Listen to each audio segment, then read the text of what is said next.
Hare Krishna. Om Namo Bhagavate Vasudevaya. This is the last episode of the third chapter, Karma Yoga. In this video, we will be covering verse number 36 to 43.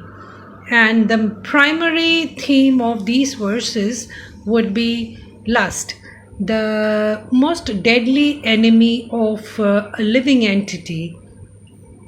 This verse begins with Arjuna's question. Verse number 36. Arjuna uvacha athakenam prayuktoyam papam charati purushaha anichannapi varshneya baladiva niyojitaha.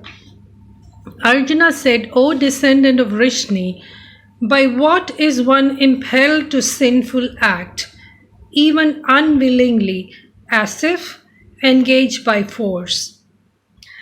Arjuna is asking Lord Krishna, sometimes when you know that a certain action is bad, that a certain action will result in a very sinful reaction, still, how is it that people are compelled to act? They know that the result is not going to be good, but still they perform that action. What is it? What is that force that compels a person to act in a sinful way? In reply to this, Lord Krishna says in the 37th verse, Sri Bhagavan Uvacha Kama Esha Krodha Esha Rajoguna Samudbhavaha Mahashano Mahapapma Vidyenam Iha Vairinam. The Supreme Personality of Godhead said, it is lust only, Arjuna, which is born of contact with the material mode of passion and later transformed into wrath, and which is the all-devouring sinful enemy of this world.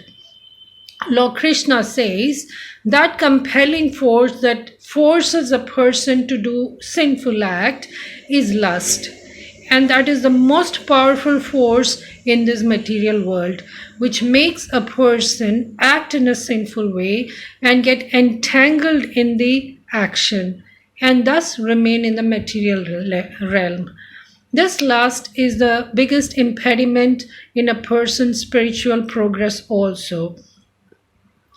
By lust, it is not necessarily lust means sexual desire. Lust can be sexual desire, but that is not the only definition of lust. Lust could be any material desire.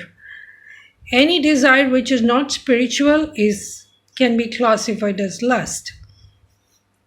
And in the 38th verse, Lord goes on to say, this is a very interesting verse. Here Lord gives three examples of how the different types of lust covers a living entity.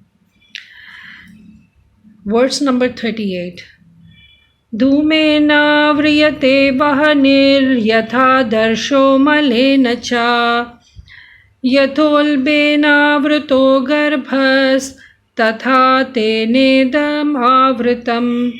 As fire is covered by smoke, as a mirror is covered by dust, or as the embryo is covered by the womb, the living entity is similarly covered by different degrees of this lust. So here Lord gives three examples how the covering of lust varies in different living entities. Basically, there are three levels of this covering of lust.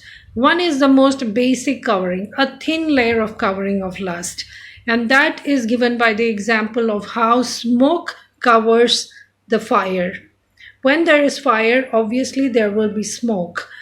So when there's a lot of smoke, you cannot see the fire that clearly. But you just have to, fan the smoke gets removed and you can see the fire. So that's a very thin layer of covering. And who is covered by this thin layer of lust? It is us human beings. We are covered by lust just like a smoke covering a fire.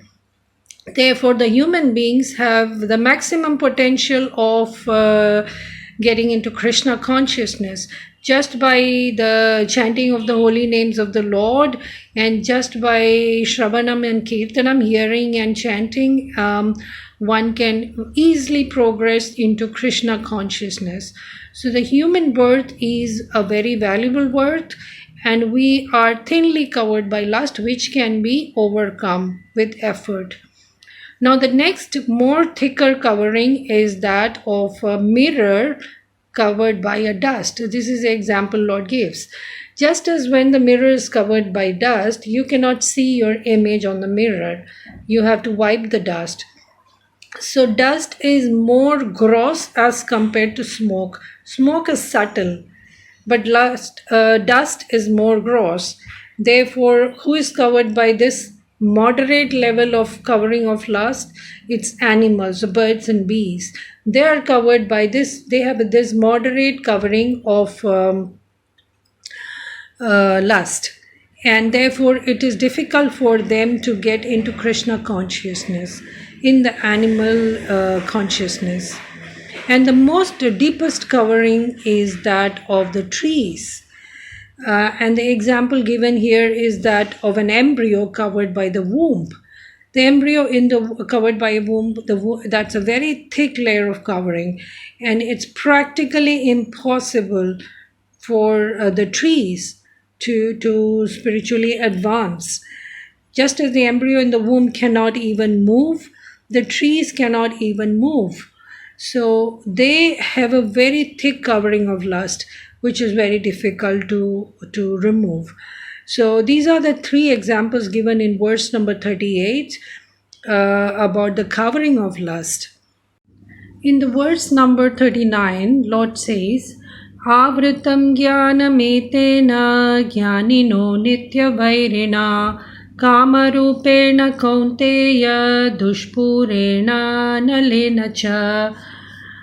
Thus the wise living entity's pure consciousness becomes covered by his eternal enemy in the form of lust, which is never satisfied and which burns like fire. Now this lust is compared to a burning fire. One may think that the fire is burning, the fire is crying for ghee. Let me put just a little bit of ghee and the fire will be satisfied. Does it happen? No. When you pour ghee into the fire blazes even more. Similarly, one may think that, okay, let me just satisfy this one desire, this small desire, and then I'm done with it. Then I can progress spiritually. But that's not going to happen. When you try to satisfy your lusty desire, then what happens is more desires will crop up. So satisfying one's desire is not the answer. And another point here is that it is this lust that binds a person to the material world. And here Prabhupada in the purport has given this term, Maithunya Agara. This material world is called Maithunya Agara, which means it is a prison of sex desire. Just as in a prison, the criminals who don't obey the laws of the state are put in shackles of iron. Similarly, those who don't obey the laws of the Lord are put into this material world and shackled by the chains of sex desire.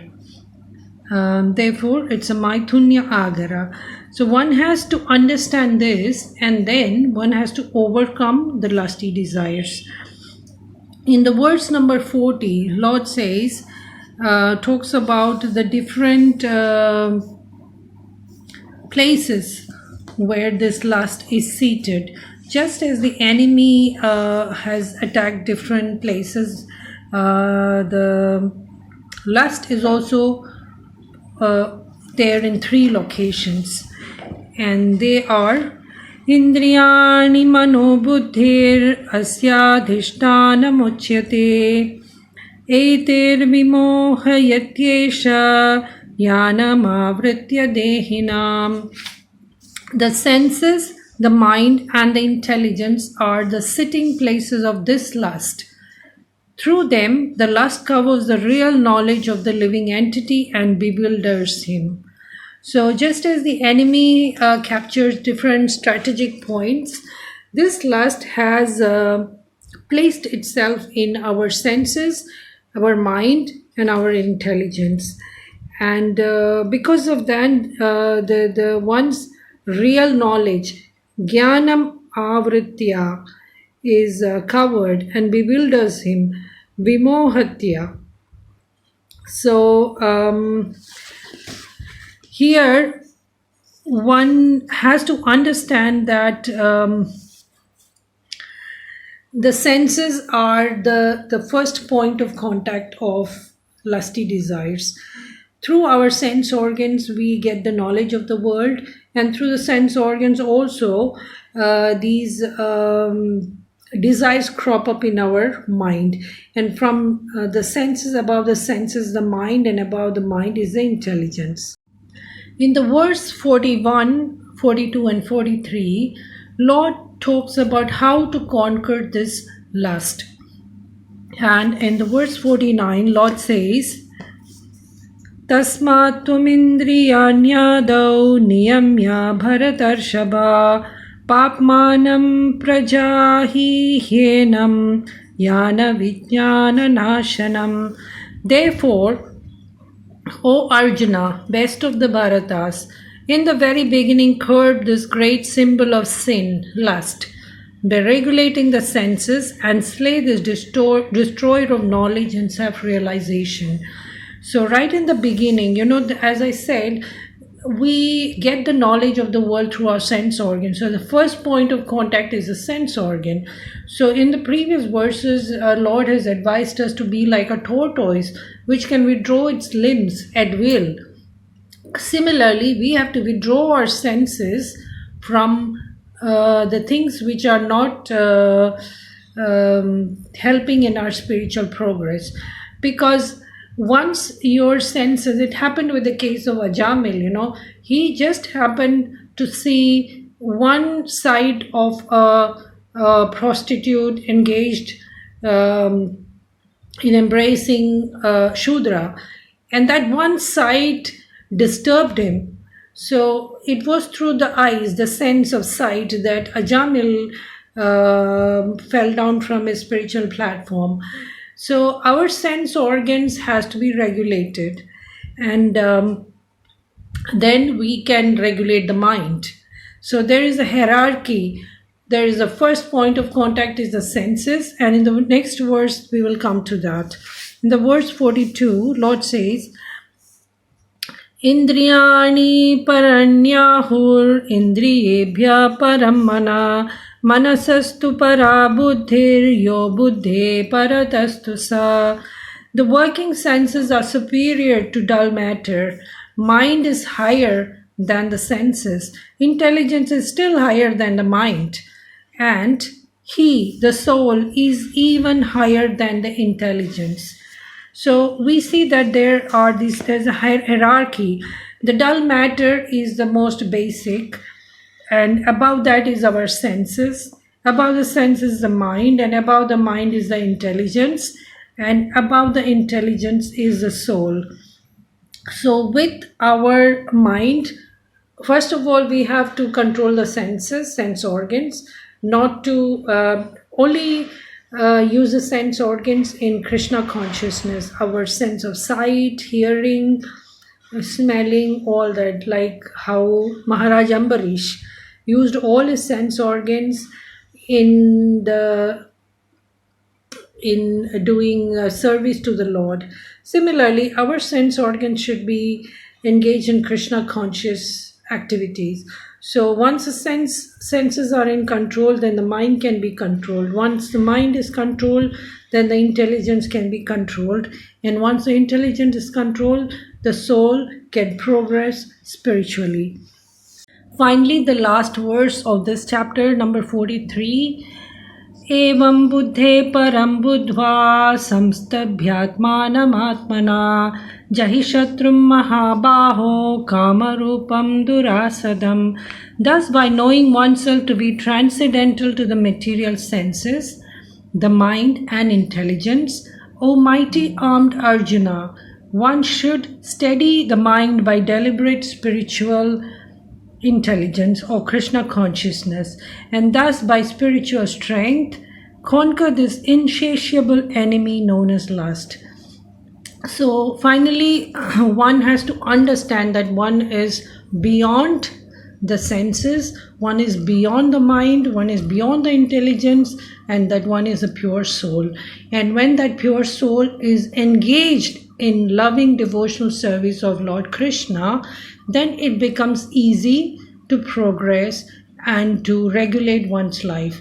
And in the purport, Srila Prabhupada says, not by artificially controlling the senses and not by trying to meditate on the impersonal Brahman, those methods are not going to help. When one is engaging all one's senses in Krishna, then it becomes easy to regulate one's senses. Also, one has to understand that the senses are more accessible. They're difficult to control, but they're accessible. So one has to start by regulating the senses.